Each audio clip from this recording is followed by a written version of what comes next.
Jeudi 19 décembre 2019, contentieux préélectoral, le Conseil constitutionnel au travail depuis ce matin dans la ville de Yaoundé. Mesdames, Messieurs, les titres de votre 13h.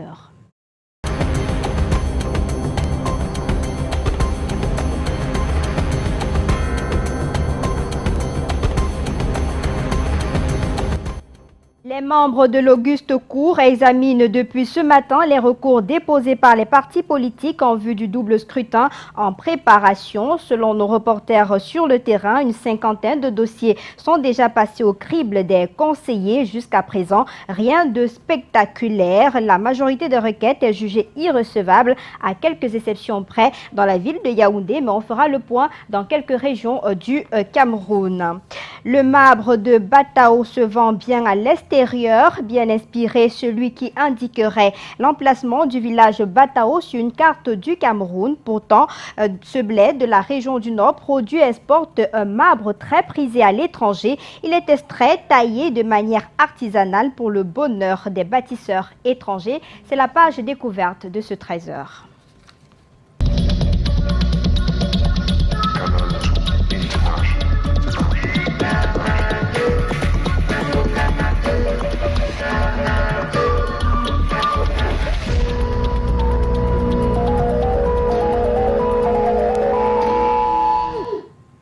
L'actualité majeure au Cameroun, c'est le contentieux préélectoral. Le Conseil constitutionnel statue depuis ce matin à Yaoundé sur les recours municipaux et législatifs de 2020. Une cinquantaine de dossiers vont être évacués, mais pour le moment, la majorité des dossiers est jugée irrecevable à quelques exceptions près. Et on va immédiatement retrouver Bran Kamga au siège du Conseil constitutionnel. Bran, bonjour. Très pointueux ce matin, début d'audience du contentieux à 11h.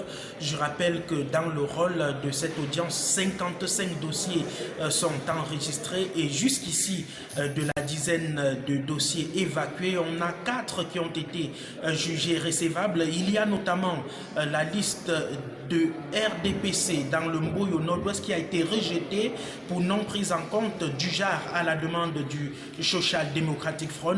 Il y a également Dame Dikoum du Parti camerounais pour la réconciliation nationale qui a obtenu à ce que sa liste soit reconstituée dans le Mbame Inoubou. Elections Cameroun a reconnu son erreur.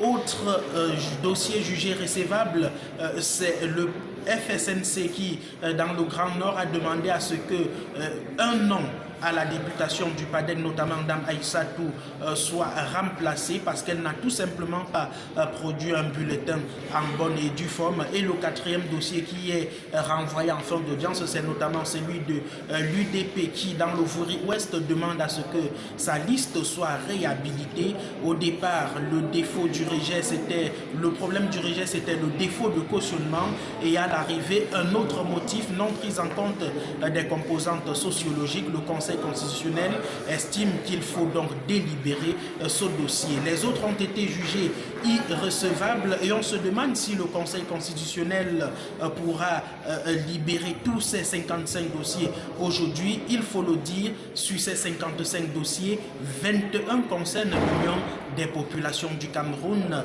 Balegen Kot a saisi le Conseil constitutionnel de son côté, Bapoliko également de son côté, pour que la liste soit réhabilitée pour ces législatives du 9 février 2020. Et pour le reste, on a vu des militants qui ont porté plainte contre d'autres militants, notamment au RDPC, ce qui a été jugé irrecevable. Et dans la majorité, c'est Elections Cameroun, le MINAC et le RDP.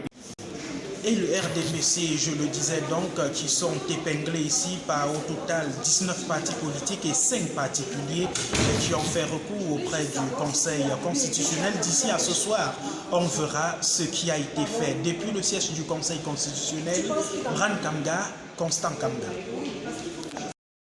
Et ici, au tribunal administratif du littoral, l'audience publique pour le règlement du contentieux des candidatures au municipal s'est ouverte ce matin. Plus de 10 partis politiques sont concernés dans la région du littoral. Certains contestent des listes, d'autres demandent la réhabilitation de leurs listes et certaines personnes encore des corrections sur la liste. Plus de 80 affaires ont été soumises aux juges. Je vous propose d'écouter d'ailleurs une attitude du maire Théophile Kwamnan de Douala 3e au micro de Vanessa Mela-Kamdem.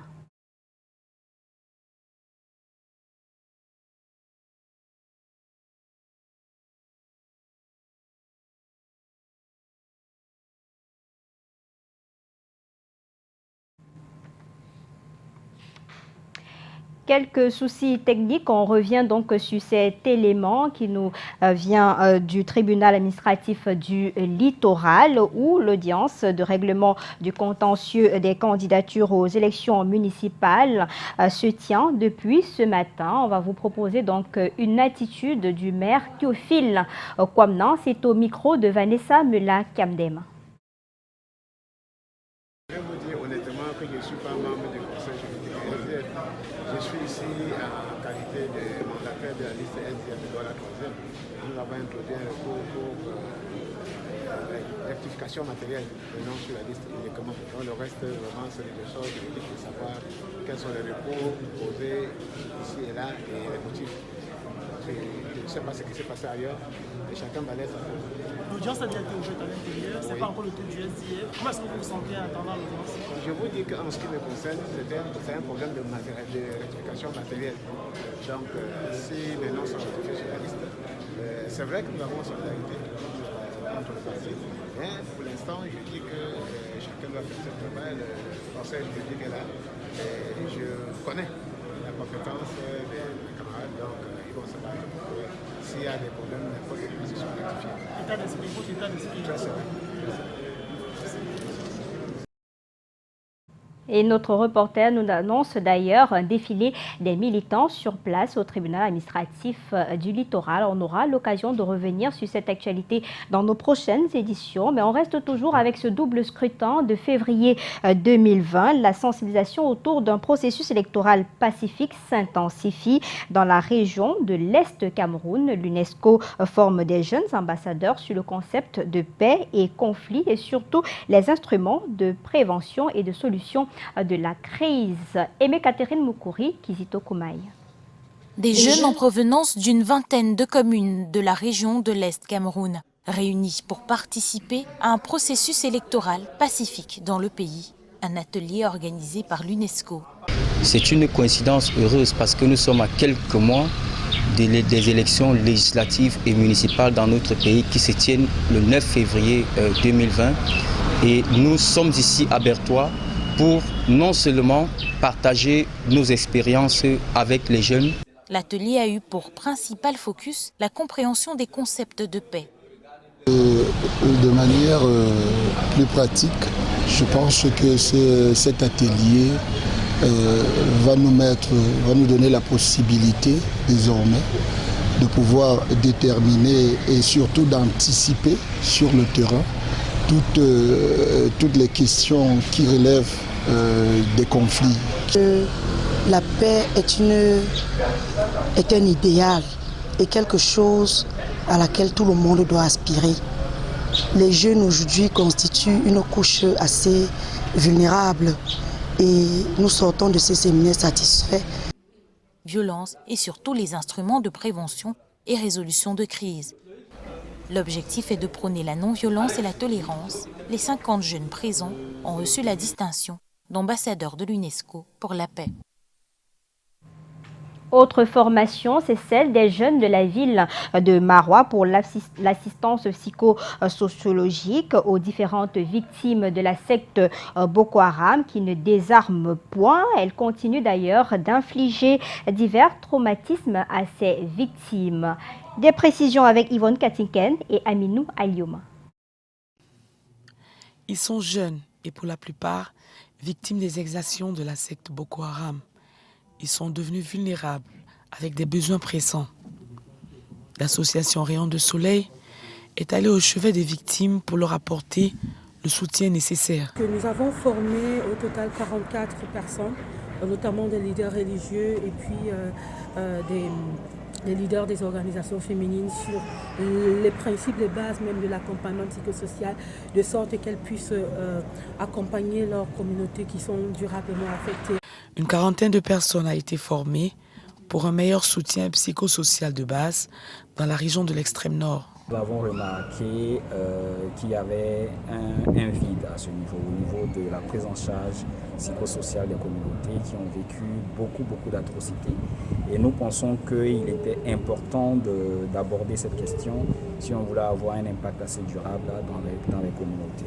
Donc en plus des activités que nous appelons les activités hard, qui consistent à apporter un appui à la stabilisation de façon matérielle et physique. Pendant 14 jours, ces formateurs venus des départements de Logoné-Chari, du Mayo-Sava et du Mayo-Tchanaga ont reçu une formation nécessaire pour amener les populations à mieux affronter les traumatismes subis et à se prendre en charge à travers des activités génératrices de revenus.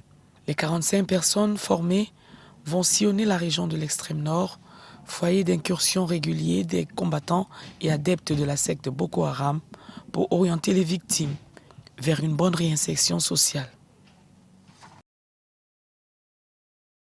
Autre région en proie à l'insécurité, c'est la région du Sud-Ouest, à Boya précisément. Les fonctionnaires de la Sûreté nationale viennent donc d'être récompensés pour leur travail sur le terrain. Ils ont été promus aux différents grades supérieurs et leur contribution au retour au calme dans cette partie du pays. Inès Ondouambala. Pour la première fois dans l'histoire de la Sûreté nationale, un commissaire divisionnaire reçoit ses épaulettes en région. Le commissaire divisionnaire Albert Bello est promu à son nouveau grade à la place des fêtes de Bongo Square.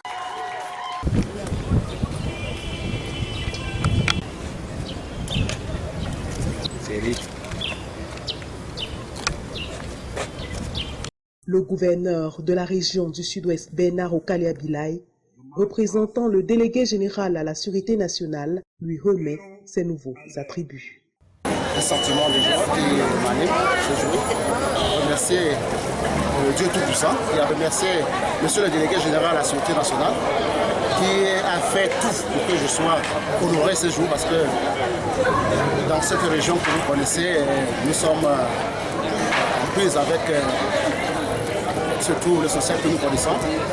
Et remercier mes chefs utilisateurs. D'autres fonctionnaires de la Sûreté nationale à bord de nouvelles épaulettes, d'officiers de police principal, officiers de police de deuxième grade, officiers de police, inspecteurs de police principal, inspecteurs de police de deuxième grade, gardiens de la paix principale et gardiens de la paix de deuxième grade. Nous rendons grâce à Dieu. Je suis devenu aujourd'hui officier de police principal. Merci à notre hiérarchie, délégué général à la Sûreté nationale, Martin Barangélé, et à travers lui, chef de l'État, M. Paul Biya. Ces fonctionnaires de police en service dans la région du Sud-Ouest Cameroun œuvrent pour la protection des personnes et de leurs biens. Une mission qu'ils remplissent avec loyalisme et dévouement, participant de ce fait au retour de la paix dans cette zone de crise. En santé, la qualité des soins au cœur des deuxièmes journées scientifiques organisées à l'hôpital Akintini de Douala depuis hier. Pour ces scientifiques, il faut trouver des stratégies pour l'administration des meilleurs soins de qualité et une prise en charge à moindre coût des patients. Junior Ossin et Henri Chinda pour le Au cœur de la deuxième édition des journées scientifiques de l'hôpital Akintini de Douala, la qualité des soins est en débat pour une meilleure prise en charge des patients. Au terme de cette deuxième journée scientifique, il a été question ici de démontrer à tous les différents patients, où qu'ils soient dans le Cameroun, qu'ils pourront désormais avoir des soins de qualité dans les différents centres de santé de leur localité. Et il faudrait qu'il y ait... Pendant 2 jours, la communauté scientifique va discuter sur les voies et moyens envisageables pour l'amélioration de la qualité des soins dans les différentes formations sanitaires, afin d'offrir aux patients des soins de meilleure qualité à moindre coût. Mais parallèlement, il est également question de débattre sur les conditions de travail du personnel sanitaire. Au départ, on avait, en termes de ressources humaines mobilisées, il y avait un seul médecin qui prenait en charge les malades aux urgences la nuit. Mais lorsqu'on a vu l'engorgement au niveau des services d'urgence, actuellement, vous allez voir des équipes de 3 médecins. Donc pour avoir une certaine célérité et une prise en charge adéquate. Ces journées scientifiques sont également une opportunité pour renforcer la formation des étudiants dans le domaine médical et paramédical. Tout se passe bien. Nous venons de mettre sur le terrain une cuvée de jeunes médecins. Et actuellement, nous sommes en plein dans cette année académique 2019-2020. L'hôpital Akintini de Douala poursuit sereinement son combat pour des soins de qualité à des moindres coûts. Langue arabe et intelligence artificielle, c'est sous ce thème qu'est célébrée hier la journée internationale de la langue arabe dans la ville de Yaoundé. Idrissou Mountabene est secrétaire général de la Ligue des intellectuels arabophones, rencontré hier par Janice Kamga, Luc Vondo. Il revient sur la particularité d'une telle célébration.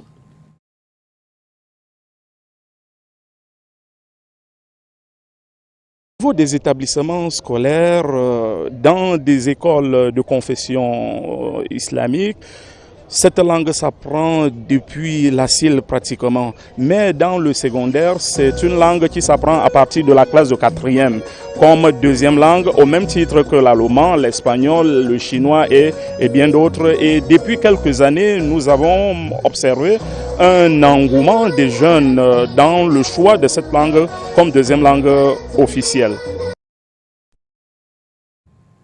Et on aura d'autres précisions dans nos prochaines éditions. Le temps pour nous d'évoquer cette autre actualité. Douala accueille depuis ce matin la Commission des forêts d'Afrique centrale en partenariat avec la CEAC. Désormais, c'est la République fédérale d'Allemagne qui a la lourde mission de mettre à profit les richesses de la sous-région au grand bonheur des populations. À Bonanjo, la rencontre se tient actuellement. Nous allons immédiatement retrouver Monique Naoussi Fosso, Henri Tinda. Monique, bonjour.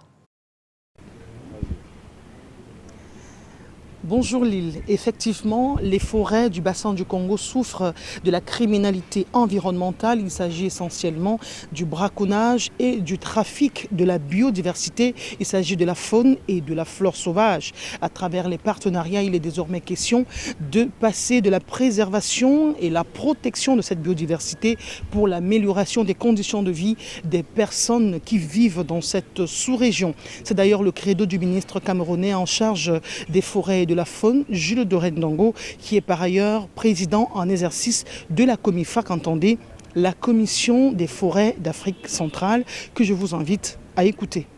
Elle doit permettre à nos États de pouvoir, par les ressources financières qu'elles génèrent, monter des projets, financer diverses activités. Cela est important. Rappelez-vous qu'au sommet de mars 1999 à Yaoundé, le président de la République, son Excellence Paul Biya, avait déjà posé le problème de la compensation. Nous, pays détenteurs de forêts, nous devions mettre sous le boisseau l'exploitation anarchique pour les problèmes que vous connaissez, hein, la lutte contre les changements climatiques et permettre à la fois de se régénérer. Par contre, cela supposait évidemment qu'il y ait une compensation financière. Ce problème demeure insoluble, des solutions sont proposées et des rencontres comme celle-ci permettent donc que justement nous, États, posions cette problématique, cette préoccupation et que nos partenaires nous écoutent et apportent des solutions. Le bassin du Congo, bien qu'étant le deuxième poumon écologique mondial, fait face à des difficultés financières pour lutter contre le changement climatique. Tous les espoirs sont désormais focalisés sur l'Allemagne qui va désormais être le partenaire pour les forêts du bassin du Congo. Et ce jeudi à Douala, la Belgique lui a passé le témoin après 2 années d'exercice. Ici, à Bonanjo, Monique Naoussi, Henri Nchinda pour Canal 2 International. Merci à vous. Et pendant ce temps, le ministre des Transports organise également depuis ce matin à Yaoundé la deuxième session du Comité national de sûreté de l'aviation civile pour l'année 2019. Au menu, les problèmes enregistrés en cette année qui s'achève. Des précisions avec Raksha Bassayena et Lionel Kapfu. La deuxième session statutaire du Comité national de sûreté de l'aviation civile, CNS, de l'année 2019 en cours, tient lieu ici à Yaoundé. Une session qui s'inscrit sur le point des différents problèmes qui ont sévi tout au long de l'année. C'est donc le lieu pour moi d'approfondir la réflexion, vous avec, sur notre procédure d'adoption des amendements à l'annexe 17 à la Convention de Chicago, pour le rendre proactif, afin de ne plus rester à la traîne des changements qui interviennent dans le domaine de l'aviation civile internationale. Un environnement aux défis sécuritaires sans précédent, notamment avec les conflits armés dans le Nozo, ou encore l'attaque perpétrée le 1er décembre 2019 sur l'aéronef de la compagnie nationale Cameroon Airlines Corporation, Camerco, avec des tirs à l'arme à l'aéroport de Bamenda, vient alourdir ce dernier. Et pour cela, des mesures sont prises. Et comme vous avez vu sur les aéroports internationaux, sur les aéroports aussi secondaires qui vont accueillir la CAN, il y a déjà eu des mesures très drastiques. Des mesures drastiques qui s'étendent encore plus loin. Nous devons donc de contrer cette nouvelle forme de menace. Nous devons désigner des entités chargées de déterminer et de coordonner la mise en œuvre des mesures appropriées pour atténuer les risques d'attaque contre les aéronefs. Ces assises se tiennent au lendemain de l'exercice de gestion de crise de sûreté grandeur nature, chaperonné par le ministre des Transports. Et donc parlons de sûreté de l'aviation. Il peut se commettre des actes illicites dans les aéroports et même sur les parkings de ces derniers. Cette session joue aussi alors le rôle de sensibilisatrice pour les populations et les usagers de tous bords des aéroports du Cameroun. Un autre ministre en activité, c'est celui de l'économie. Alamine Ousmane May vient de présider à Yaoundé une réunion où il était question de renforcer le dispositif statistique national pour mieux renseigner les politiques publiques sur les indices de développement durable. Janice Kamga et Serge Alain Ziebou pour le reportage.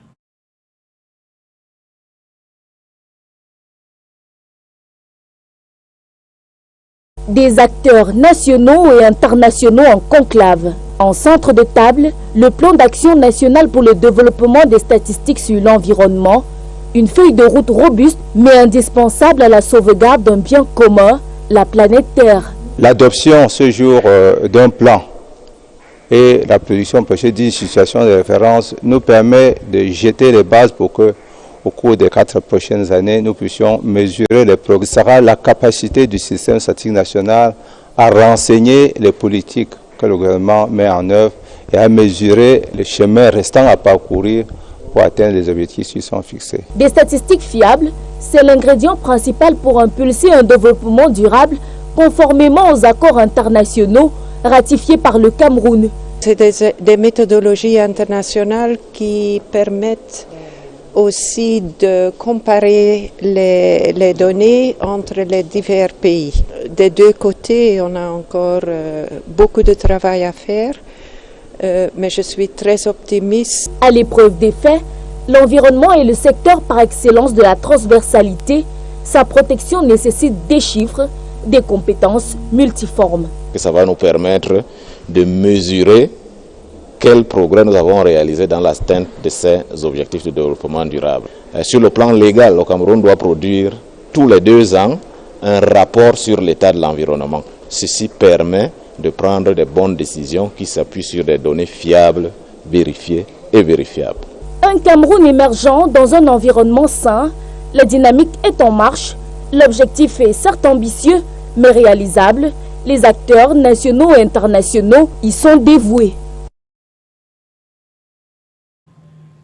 Vous le savez, on l'a d'ailleurs annoncé tout à l'heure, l'actualité majeure au Cameroun, c'est ce contentieux préélectoral. Et on va immédiatement se rendre à Douala, notamment pour retrouver Vanessa Mela-Kamdem qui suit pour nous cette audience publique pour le règlement du contentieux des candidatures aux municipales qui s'est ouvert ce matin. Plus de 10 partis politiques sont concernés dans la région du littoral. Certains contestent des listes, demandent la réhabilitation de leurs listes, et d'autres encore des corrections sur les listes. Plus de 80 affaires ont été soumises au juge il y a un instant. Vanessa Mela-Kamdem, la situation avec vous là-bas. Bonjour.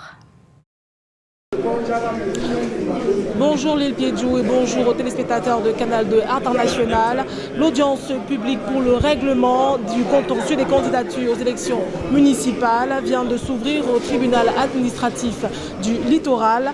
83 affaires sont inscrites au hall. Elles concernent plus de 10 partis politiques, notamment le RDPC, le SDF, l'UPC, le FUC de Jean Djega, l'UMS et le NMP, entre autres. L'UPC a saisi le tribunal pour la réhabilitation de ces listes dans les communes de Pouma, Dibamba, Dizangué, Ngoué, Ndom, ainsi que dans les différentes communes que comptent les villes de Douala et d'Edea.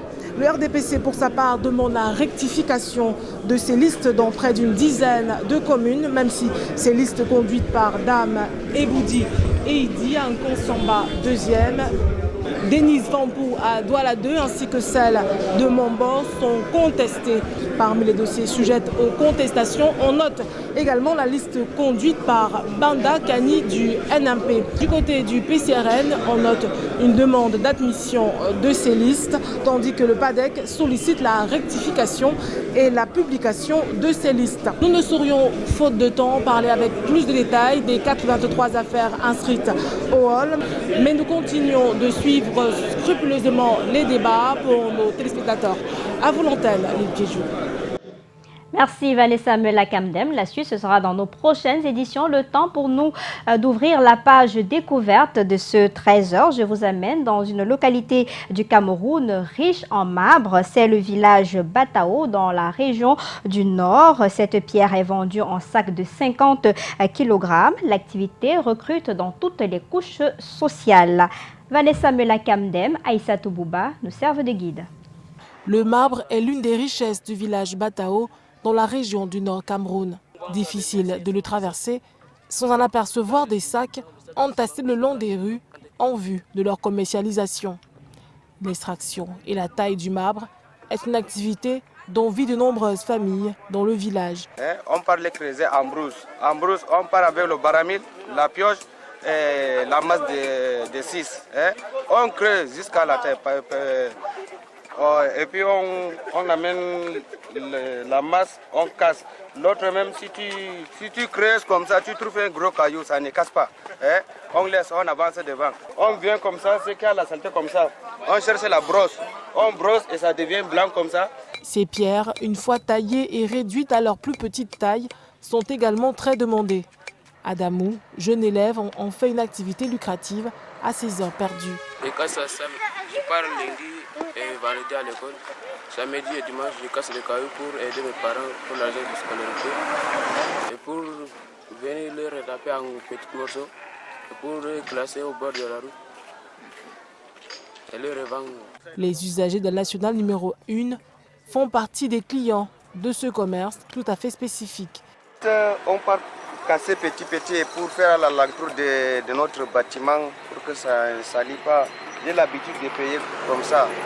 Il y a les amis qui font la commande et puis je viens payer comme ça et puis pour amener là-bas. Juste pour orner la cour de la maison, l'entour de la concession. Ce marbre, disposé en sac de 50 kg, est vendu entre 1000 et 1500 francs CFA le sac.